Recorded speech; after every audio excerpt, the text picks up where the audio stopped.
Salut les jaunines, c'est Loïc, j'espère que vous allez bien. Aujourd'hui on se retrouve pour faire une review de tous les derniers chapitres de One Punch Man qui sont sortis, du chapitre 188 au 192, et ces chapitres ils sont intéressants pour plusieurs points clés. Le premier c'est qu'on en apprend un petit peu plus sur la nouvelle association des héros. Le deuxième c'est qu'on revoit enfin Garou après plusieurs chapitres d'absence. Et aussi on va avoir une image de Saitama qui s'entraîne qui a beaucoup fait réagir les gens. Donc avant ça, si c'est pas déjà le cas, je t'invite à t'abonner, à activer la cloche des notifications pour pas louper les prochaines vidéos. Je t'invite également à aller rejoindre le nouveau serveur Discord, l'Instant Manga, parce qu'il y a eu un souci avec le premier serveur, on a été hacké. Donc aujourd'hui le nouveau serveur est prêt, il va se centrer sur 4 mangas phares, One Piece, Dragon Ball, One Punch Man et Baki. Alors bien sûr en parallèle il y aura aussi la possibilité de parler d'autres mangas. Tous les jeudis soirs il va y avoir un live Twitch où je parlerai en vocal avec une personne du Discord. Donc les amis, n'hésitez pas à aller rejoindre le serveur parce que plus on sera nombreux et plus ce sera cool.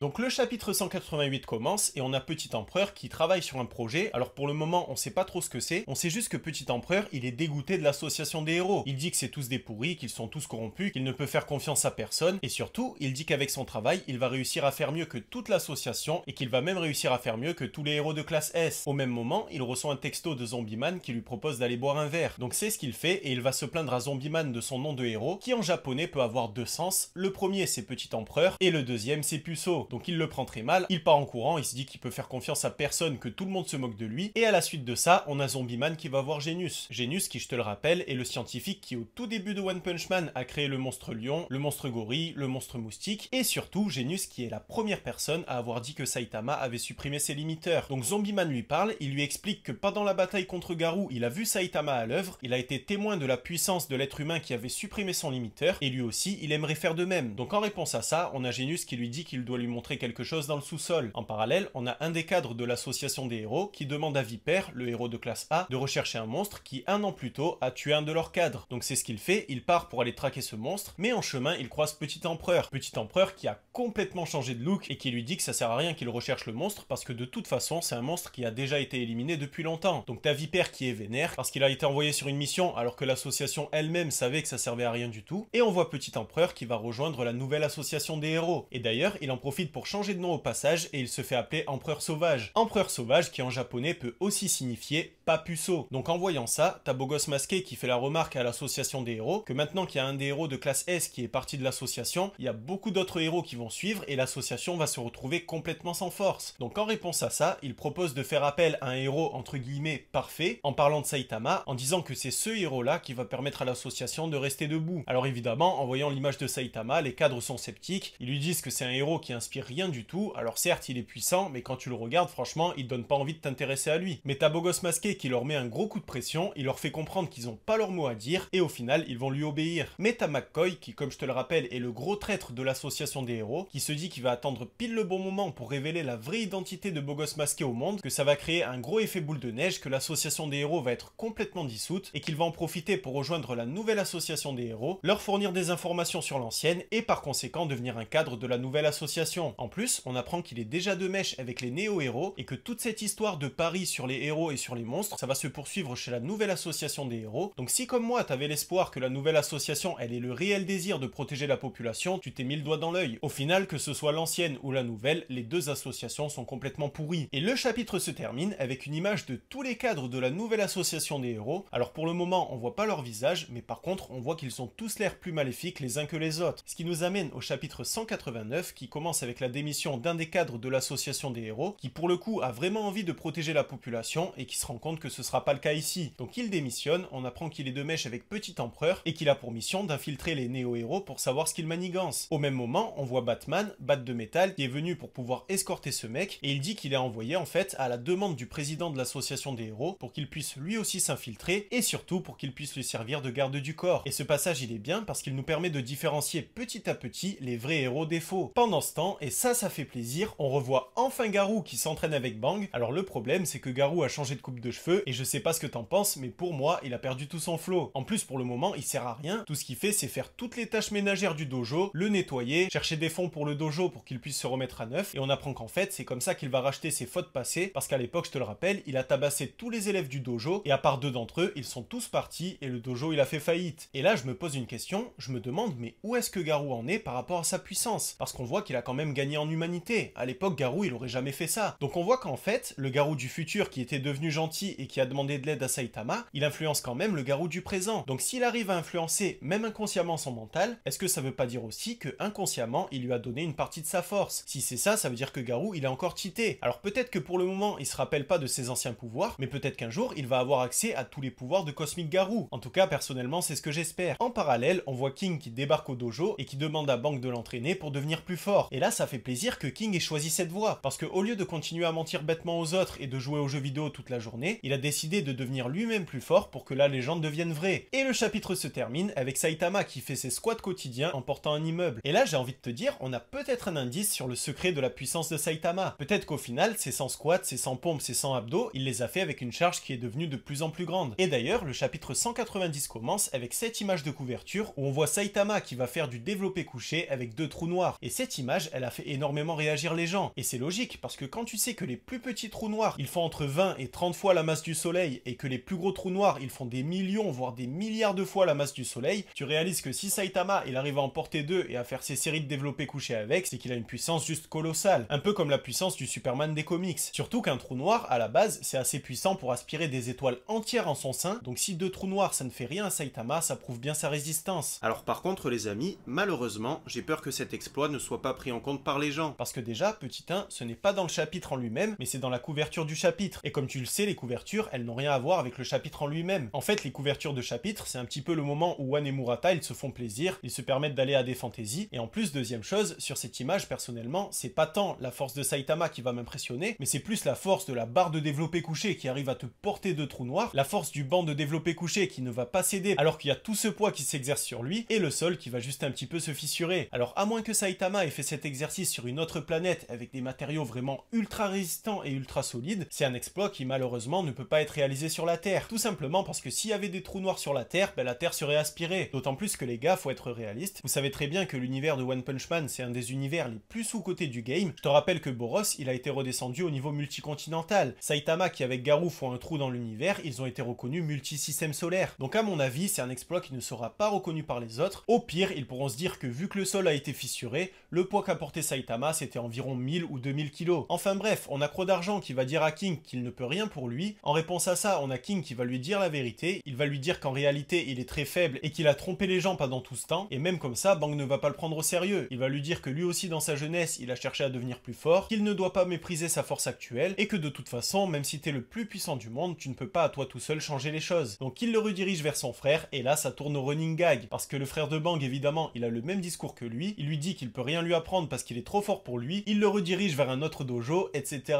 etc. Et au final, King va aller à une vingtaine d'endroits différents jusqu'au moment où il est envoyé dans une caverne et cet endroit, il est décrit comme l'endroit où toutes les personnes qui veulent surpasser leurs limites vont s'entraîner. Donc tu te dis que peut-être, avec un miracle, King va devenir vraiment puissant. Peut-être qu'il va avoir une sorte d'illumination, peut-être qu'il va débloquer sa force cachée. Enfin, je sais pas toi, mais moi personnellement, j'ai eu l'espoir. Au final, pas du tout, parce que dans la caverne, il y a King qui va voir une sorte de momie, il va prendre peur et il va partir en courant. Et d'ailleurs, on apprend plus tard que c'était pas du tout une momie, mais que c'était bel et bien un être humain qui s'était tout simplement endormi. Donc au final, t'as King qui rentre chez lui, qui va se plaindre de sa faiblesse à Saitama. Saitama qui va lui conseiller tout simplement de faire de la muscu comme lui, et malheureusement, tu vois que ce conseil, il ne va pas être pris au sérieux, parce que les deux personnages sont interrompus dans leur discussion par Fubuki. Fubuki qui, encore une fois, se met en tête de recruter Saitama. Alors j'ai envie de te dire, la persévérance, oui, c'est une qualité, mais à un moment donné, Fubuki, tu deviens lourde. Par contre, elle ramène du bœuf de qualité à Saitama pour pouvoir le convaincre, et au final, c'est Rex qui en profite. Rex qui va manger la viande, qui va se régaler, et qui va se mettre en tête de suivre Fubuki. Fubuki et sa bande qui se font attaquer par un monstre, ils vont galérer comme pas possible, et au final, c'est Rex qui va les sauver avec son laser. Et d'ailleurs, petite parenthèse, ça veut dire que Rex, il n'a pas perdu sa puissance, malgré le fait qu'il soit devenu un tout petit chien. Donc au final, le chapitre se termine avec Fubuki qui va recruter Rex, et tu te rends compte que le groupe Fubuki, il a maintenant à disposition le chien le plus puissant du monde. Ce qui nous amène au dernier chapitre sorti, qui commence avec Saitama qui se fait attaquer par un monstre. Alors bien évidemment, il le one-shot, et il y a des soldats qui viennent voir Saitama pour lui dire qu'il a battu un des 9 monstres dragons, et que c'est un exploit tellement énorme qu'il sera relaté dans tous les livres d'histoire. Alors évidemment, t'as Saitama qui dit de pas en faire toute une caisse, que c'était rien du tout, et en réponse à ça, t'as les soldats qui vont lui raconter l'histoire du dragon. Donc ils te font tout un roman, ils t'expliquent qu'il y a des soldats dans les temps anciens qui ont scellé un dragon géant. Ce dragon, il a été scellé dans 9 pierres, et des soldats maléfiques ont pour but de récupérer ces pierres pour pouvoir ressusciter le monstre dragon. Et là, t'as un des soldats maléfiques qui a été fait prisonnier, qui leur dit que c'est qu'une question de temps avant qu'il ne récupère toutes les pierres. Et t'as Saitama qui lui dit, bah s'il est si pressé de ressusciter, pourquoi on le ressuscite pas aujourd'hui? Du coup, il prend le soldat sous son bras et lui dit de le diriger pour qu'il puisse l'aider à retrouver les 9 pierres de scellement. Donc c'est ce qui se passe, il retrouve toutes les pierres, il ressuscite le dragon géant, et ce passage-là, il m'a fait penser un petit peu à Vegeta contre Cell. Tu sais, quand Vegeta, il se pensait super puissant, qu'il se sentait tellement puissant qu'il a proposé à Cell de l'aider pour pouvoir obtenir sa forme parfaite, et au final, il s'est fait démonter. Alors évidemment, à la différence près que là, il s'agit de Saitama, et que Saitama, il sait ce qu'il fait. Et évidemment, une fois que le grand dragon a ressuscité, il te la one punch en 2-2, et il est parti rejouer avec King. Au même moment, on a Flash qui débarque chez Saitama, pour lui dire que d'une part, il a envie de retrouver Manako, le monstre lampe qu'ils ont rencontré ensemble, et il lui propose aussi de devenir son disciple. Et là, t'as Saitama qui le laisse même pas finir sa phrase, et il lui claque la porte au nez. Et en même temps, faut le comprendre, Saitama, tous les 4 matins, il y a quelqu'un qui vient pour lui proposer de devenir son disciple, ou même pour lui proposer de devenir son maître. Donc à un moment, il en a marre. Donc en voyant ça, Flash s'énerve, il commence à engueuler Saitama et à le menacer de détruire sa porte. T'as Genos qui est le voisin de Saitama qui s'en mêle, évidemment ça part en baston, et malheureusement Saitama arrête le combat. Et je dis malheureusement parce qu'à mon avis, ça aurait été un très beau combat. Parce qu'à ce moment-là, je pense que Genos, il est très largement supérieur à Flash en termes de puissance et de technique, mais par contre, je pense que Flash a l'avantage au niveau vitesse. Donc au final, t'as Flash qui s'entretient avec Saitama en tête à tête, il lui dit qu'à son avis, il utilise qu'une toute petite partie de son potentiel, et que s'il l'entraînait, il pourrait devenir beaucoup plus fort. En réponse à ça, t'as Genos qui fait un trou dans le mur de Saitama et qui lui dit qu'il refuse. Et ce passage, il est trop drôle, parce que tu te dis que Genos, il a quand même créé une sorte de gouttière pour les chats, pour pouvoir espionner Saitama et pour pouvoir écouter ce qu'il dit. Enfin bref, t'as Flash qui continue son histoire, il lui dit qu'il a besoin de retrouver Manako, parce qu'il lui dit qu'il a l'intime conviction qu'il va trouver un énorme secret lié à AG. Et pour ça, il a besoin de réunir tous les éléments, toutes les pièces du puzzle dont il dispose qui lui font penser à AG. Du coup, il demande à Saitama de le suivre, t'as Saitama qui se lève, qui commence à le suivre, donc tu te dis que Saitama il va lui obéir, mais au final, une fois que Flash est sorti, il lui claque la porte au nez. Donc évidemment, t'as Flash qui s'énerve, il réouvre la porte, il lui dit qu'il ferait mieux d'arrêter de le charrier avec ses blagues à 2 balles, et le chapitre se termine avec Flash qui propose un combat à Saitama en lui disant qu'il va lui montrer à quel point il est inexpérimenté. Donc au final, un chapitre quand même très drôle et qui fait plaisir parce qu'on voit que malgré tout, on n'oublie pas la trame principale avec G, que c'est quand même encore au centre de l'histoire, et ça nous annonce un très beau combat à venir entre Flash et Saitama. Donc voilà pour cette review, j'espère qu'elle vous a plu. Si c'est le cas et que vous voulez me soutenir comme d'hab, pensez à la liker et à vous abonner. N'hésitez pas à me dire en commentaire comment à votre avis ça va tourner cette histoire et qu'est-ce qui va se passer par la suite. Et de mon côté, comme d'hab, je vous dis à très vite pour une nouvelle vidéo,